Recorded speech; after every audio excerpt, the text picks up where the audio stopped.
हे दोस्तों, कैसे हैं आप सब। एक बार फिर से आप लोगों का बहुत बहुत स्वागत है।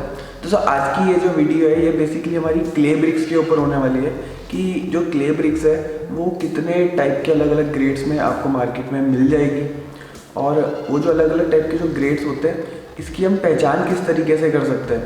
क्योंकि कई बार ऐसा होता है कि आपने सपोज ऑर्डर किया है ग्रेड ए की ब्रिक, लेकिन उन्होंने आपको ग्रेड बी की भेज दी है, लेकिन आपको पता नहीं चल पाता कि कौन सा ग्रेड है, और आप पे करते हैं ए के लिए लेकिन मिलती है आपको बी है। तो आप किस तरीके से आइडेंटिफाई कर सकते हैं कि आपके पास जो अगर ब्रिक है वो अगर आपने ग्रेड ए की मंगाई है तो आपके ग्रेड ए की ही आई है। दोस्तों फिर हम इसके कुछ टेस्ट की बात करेंगे। वैसे तो इसके काफ़ी सारे टेस्ट हैं जो कि लैब में जाके होते हैं, और काफ़ी सारे टेस्ट हैं जो कि आप फील्ड में खुद भी देख सकते हैं कि जो ब्रिक की क्वालिटी है वो आपकी अच्छी है कि नहीं है। तो दोस्तों चलिए आज की वीडियो शुरू करते हैं।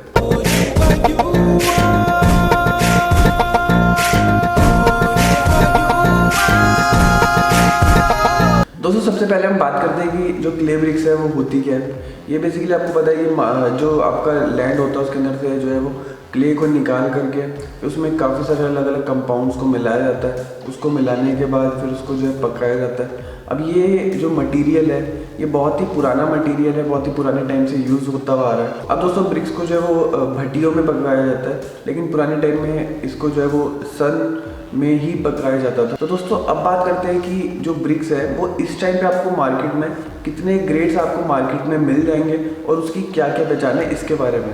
तो दोस्तों सबसे पहले हम बात करते हैं ग्रेड ए के बारे में। तो जो ग्रेड ए की जो ब्रिक है उसके जो कोने हैं बिल्कुल शार्प और स्मूथ, एकदम स्क्वायर शेप और बिल्कुल स्ट्रेट आपको जो ब्रिक देखने को मिलेगी। और इसका अगर कलर की बात की जाए तो बिल्कुल आपको यूनिफॉर्म रेड या फिर ब्राउन टाइप का कलर मिलेगा। कई बार ये क्या करते हैं कि जो ब्रिक्स होती है इसमें लाल कलर को मिला देते हैं, मतलब पकाते ढंग से नहीं है लेकिन लाल कलर को मिला देते हैं। अब दोस्तों एक टेस्ट मैं आपको और बताता हूँ ग्रेड ए की ब्रिक का। सपोज आपने एक ब्रिक ली और उसका जो वेट है वो है 5 kg। अब आपने उसको 24 आवर्स के लिए पानी के अंदर डुबो के रखा पूरा, और अब वो जो ब्रिक जो पानी जो पिएगी वो अपने वेट का 15% होना चाहिए मैक्सिमम। अगर वो इससे ज़्यादा पी रही है तो आपकी जो ईट है वो ग्रेड ए की नहीं है। दोस्तों ग्रेड ए की जो ब्रिक्स है इन्हें जो यूजली है वो भट्टियों में पकाया जाता है, और इसकी जो क्रशिंग स्ट्रेंथ है वो 105 kg पर सेंटीमीटर स्क्वायर है। अब ये जो क्रशिंग स्ट्रेंथ जो हम चेक करते हैं ये बेसिकली मशीन के अंदर ही जो है वो चेक होती है। अब दोस्तों अगर इसके यूज़ की बात की जाए तो जितने भी परमानेंट स्ट्रक्चर्स होते हैं वहाँ पर इसका यूज़ किया जाता है, और अगर आप नॉर्मली अपने लिए घर बना रहे हैं तो आप इसी ब्रिक का यूज़ कर सकते हैं। दोस्तों क्ले ब्रिक का जो एक्चुअल साइज़ रहता है वो 19 × 9 × 9 सेंटीमीटर रहता है, और इसका जो नॉमिनल साइज़ है वो 20 × 10 × 10 सेंटीमीटर रहता है। दोस्तों अब बात करते हैं ग्रेड बी के ब्रिक के बारे में। और दोस्तों इसके जो साइज़ रहता है वो हल्का सा जो है वो इरेगुलर रहता है, और जो इसकी सरफेस की और एजिस की अगर बात करी जाए तो इसकी जो सरफेस है थोड़ी सी रफ, और जो फेस है वो थोड़ा सा अनइवन रहता है, और हल्का सा हल्के जो है वो हेयर लाइन क्रैक्स आपको इसमें देखने के लिए मिल जाएंगे। अब दोस्तों बात करते हैं कि आप इसको किस तरीके से आइडेंटिफाई कर सकते हैं कि ये ग्रेड बी की ब्रिक है। तो आप एक ब्रिक का सैंपल लीजिए और उसको जो है वो आप पानी में डुबो के रखिए, एग्जैक्टली जैसे मैंने आपको बताया था ग्रेड ए की ब्रिक के बारे में। तो 24 आवर्स के अंदर जो वो पानी एब्जॉर्ब करेगी तो वो मैक्सिमम से मैक्सिमम जो 22% तक हो रहा है। अगर वो 22% तक हो रहा है यानी 15% या फिर 15% से कम हो रहा है तब तो वो ग्रेड ए है, और अगर 15% से लेकर के 22% के बीच में हो रहा है तो उसको उस ब्रिक को जो है ग्रेड बी की कैटेगरी में रखेंगे। और दोस्तों ग्रेड बी की जो क्रशिंग स्ट्रेंथ है वो आपकी 70 kg पर सेंटीमीटर स्क्वायर जो है वो होती है। और दोस्तों ग्रेड बी की ब्रिक्स को भी जो है वो आपका भट्टियों में ही पकाया जाता है, और इसका जो यूज़ है वो आप इंटीरियर की जो वॉल्स होती है उसमें आप इसका यूज़ कर सकते हैं। दोस्तों अब बात करते हैं ग्रेड सी ब्रिक्स के बारे में। और अगर इसकी अगर बात की जाए तो इसके जो एजेस होते हैं वो यूजली इरेगुलर और काफ़ी डिस्टॉर्टेड एजेस इसके आपको देखने के लिए मिल जाएंगे। और अगर कलर की बात करी जाए तो कलर इसका नॉन यूनिफॉर्म रहता है बिल्कुल, और डार्क कलर इसका रहता है। और अब बात करते हैं कि अगर आप सिमिलर अगर सेम ब्रिक को अगर आप 24 आवर्स के लिए पानी के अंदर डुबोते हैं तो ये जो है वो अपनी वेट का 25% तक जो है वो वाटर को एब्जॉर्ब करती है। दोस्तों अगर ग्रेड सी ब्रिक की अगर क्रशिंग स्ट्रेंथ की अगर हम बात करें तो इसकी जो स्ट्रेंथ है वो 30 kg पर सेंटीमीटर स्क्वायर रहती है, और इसका जो यूज़ है वो आप टेम्परेरी स्ट्रक्चर्स के लिए यूज़ कर सकते हैं। जैसे कि आपने जैसे सपोज घर बना रहे हैं, तो आप पास में जो है लेबर के लिए एक छोटा सा कुछ बनाना चाह रहे हैं रहने के लिए, तो वहाँ पर जो है आप इस ब्रिक का यूज जो है वो कर सकते हैं। तो सब बात करते हैं नेक्स्ट टाइप की ब्रिक के बारे में, जिसको हम ओवरबर्न ब्रिक भी कहते हैं। अब कुछ ईंट ऐसी होती हैं जो कि बहुत ही ज़्यादा पक जाती हैं, तो वैसे तो इनका जो साइज़ और शेप है वो काफ़ी इरेगुलर रहती है, लेकिन इनकी जो स्ट्रेंथ है वो काफ़ी अच्छी रहती है। यानी इसकी जो स्ट्रेंथ है वो लगभग जो क्रशिंग स्ट्रेंथ है वो 150 kg पर सेंटीमीटर स्क्वायर रहती है। और दोस्तों इन ब्रिक्स की पोरोसिटी और एब्जॉर्प्शन जो है वो काफ़ी कम रहता है। तो दोस्तों इसकी अच्छी स्ट्रेंथ और पोरोसिटी लेवल काफ़ी कम होने की वजह से इसका यूज़ जो है रोड का जैसे कंस्ट्रक्शन होता है, तो उसमें जब ब्रिक्स के छोटे छोटे टुकड़े करके जब बिछाए जाते हैं और उस पर जुरमुट मारी जाती है, और सिमिलर जब आपके घरों में कच्चा किया जाता है, तो वहाँ पर जो है इस ब्रिक का यूज़ हम कर सकते हैं। दोस्तों अब बात करते हैं ब्रिक के कुछ टेस्ट के बारे में, जो कि आप खुद साइट पे कर सकते हैं। वैसे उसके काफ़ी सारे अलग अलग टेस्ट होते हैं, जैसे कि मैंने आपको बताया था कि कुछ लेबोरेटरी में होते हैं, कुछ आप ऑन साइट भी करके देख सकते हैं। तो साइट पे आपको किसी भी इंजीनियर की ज़रूरत नहीं है, आप खुद भी अपनी ब्रिक्स का जो है वो टेस्ट कर सकते हैं। तो अब बात करते हैं टेस्ट के बारे में कि ये टेस्ट कौन कौन से हैं। तो दोस्तों सबसे पहला टेस्ट है एब्जॉर्प्शन टेस्ट।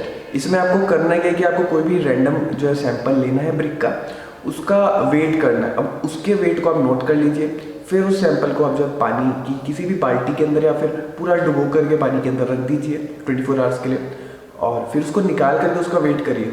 तो पहले जो उसका ड्राई में जो वेट था और जो वेट में जो वेट है, वो उसके वेट का 20% से ज़्यादा जो है वो गेन नहीं होना चाहिए। अगर वो 20% या फिर 20% से कम उसका वेट जो वो गेन हो रहा है, तो वो ब्रिक आपके कंस्ट्रक्शन के लिए यूज़ के लिए जो है वो सही है, और अगर इससे ज़्यादा हो रहा है तो वो ब्रिक जो है वो गलत है।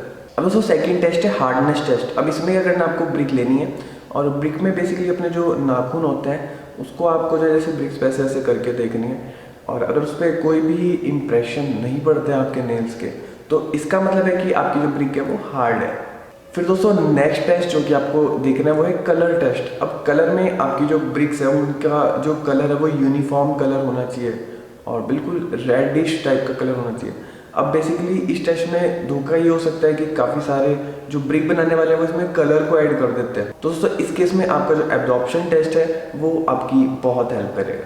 दोस्तों अब नेक्स्ट टेस्ट के बारे में बात करते हैं, जिसका नाम है एफ्लोरेसेंस टेस्ट। अब इसमें हमें चेक करना है कि हमारी जो ब्रिक है उसमें कहीं सॉल्ट तो नहीं है, क्योंकि अगर सॉल्ट होगी तो बाद में वो जो है डैम्पनेस में कन्वर्ट होगी और आपके लिए बहुत ही ज़्यादा प्रॉब्लम क्रिएट कर देगी। तो इसको हम किस तरीके से चेक कर सकते हैं इस बारे में बात करते हैं। आपको कोई भी ब्रिक के जो सैंपल लेने हैं उसको आपको पानी में डुबो के रखना है, फिर पानी में 24 आवर डुबोने के बाद आपको जो है बाहर निकालना जब तक कि वो सूख ना जाए, और सूखने के बाद अगर उसके ऊपर कुछ वाइट कलर के कुछ भी स्पॉट्स आपको नजर आते हैं तो उस ब्रिक का यूज़ आप बिल्कुल भी मत करिए, उसमें सॉल्ट है और बाद में जो है आपके लिए बहुत ही ज़्यादा प्रॉब्लम क्रिएट कर देगा। और दोस्तों एक चीज़ का आपको और ध्यान रखना है कि ये जितने भी आप टेस्ट करेंगे ये आप किसी भी जो है वो रैंडम 5 सैंपल्स आपको लेने हैं। रैंडम आप जो भी आपको पास ईट देने वाला आएगा, आप अपनी मर्जी से कोई भी 5 ब्रिक के सैंपल ले लीजिए और उनके ऊपर जो आप इन टेस्ट को जो है वो करिए। दोस्तों अब नेक्स्ट चीज़ है विजुअल इंस्पेक्शन। अब इसमें आपको जो है वो ब्रिक की शेप्स को देखना है, और उसकी जो शेप्स है वो बिल्कुल शार्प होनी चाहिए, जो सरफेस है वो स्मूथ होनी चाहिए, और उसकी जो शेप है वो ट्रूली रेक्टेंगुलर होनी चाहिए। अब दोस्तों नेक्स्ट टेस्ट है डायमेंशन टॉलरेंस टेस्ट। अब इसमें आपको क्या करना है, जैसे कि मैंने आपको बताया था ब्रिक का जो साइज़ है वो 19x9x9 रहता है। तो अब जैसे आपने ब्रिक्स है, जैसे सपोज इतनी बड़ी ब्रिक है और आपको पता है कि यहाँ से यहाँ तक जो है वो 19 सेंटीमीटर इसका साइज़ है, तो आपको रैंडम जो है वो 20 सैंपल्स को लेना है और आपको इस तरीके से जो है वो 20 सैंपल्स को बिछा देना है, और बिछाने के बाद जो है पूरी जो 20 जो ब्रिक्स के जो सैंपल है उसको एक सिरे से लेकर के दूसरे सिरे तक जो है वो मेज़र करना है। अब जब इसको मेज़र करेंगे तो 19x20 यानी इसका जो साइज़ आना चाहिए वो आना चाहिए 380 सेंटीमीटर। लेकिन दोस्तों इसमें जो साइज़ है वो 380 एग्जैक्टली नहीं आएगा। तो अगर आपकी क्लास ए की ब्रिक है यानी ग्रेड ए की ब्रिक है तो इसका जो टॉलरेंस है वो +-3% रहेगा, यानी 380 सेंटीमीटर बेसिकली होना चाहिए। तो 380 सेंटीमीटर का जो 3% है यानी 3.8 × 3, तो लगभग जो है वो इतना जो है वो प्लस माइनस चल सकता है, लेकिन अगर 3% से अगर ज़्यादा है तो वो आपकी जो है वो ग्रेड ए की ब्रिक नहीं है। और दोस्तों सिमिलर केस में ग्रेड बी के लिए भी आपको तो सेम प्रोसेस आपको करनी है, और अगर आपका डायमेंशन टॉलरेंस जो है वो प्लस माइनस 8% निकल रहा है तो फिर जो आपकी जो ब्रिक्स का जो ग्रेड है वो ए ग्रेड नहीं है, वो डिफरेंट ग्रेड्स की ब्रिक्स है। और दोस्तों ये जो टेस्ट है ये बेसिकली आपको लेंथ के लिए करना है और विड्थ के लिए करना है और हाइट के लिए, इन तीनों ही चीज़ों के लिए आपको जो है करके देखना है। अब दोस्तों नेक्स्ट टेस्ट जो कि आप कर सकते हैं वो है साउंडनेस टेस्ट। आप किसी भी 2 ब्रिक को उठाइए और उसको ऐसे बजा के देखिए, और बजाने के बाद उसकी जो साउंड है, एक मेटेलिक साउंड अगर आ रही है तो आपकी ब्रिक की जो क्वालिटी है वो अच्छी तरीके से पकी है। लेकिन अगर मेटेलिक साउंड नहीं आ रही है तो आपकी ब्रिक्स की क्वालिटी जो है वो अच्छी नहीं है। अब दोस्तों नेक्स्ट टेस्ट की बात करते हैं जिसका नाम है इम्पैक्ट टेस्ट। इसमें आपको क्या करना है, ब्रिक का जो है सैंपल लेना है और उसको 1 मीटर की हाइट से जो है वो उछाल के फेंकना है। मतलब 1 मीटर सपोज इतनी हाइट है तो यहाँ से जो आपको छोड़ना है ब्रिक को, और अगर आपकी ब्रिक नहीं टूटती तो वो ब्रिक जो है वो इम्पैक्ट टेस्ट में पास हो जाती है।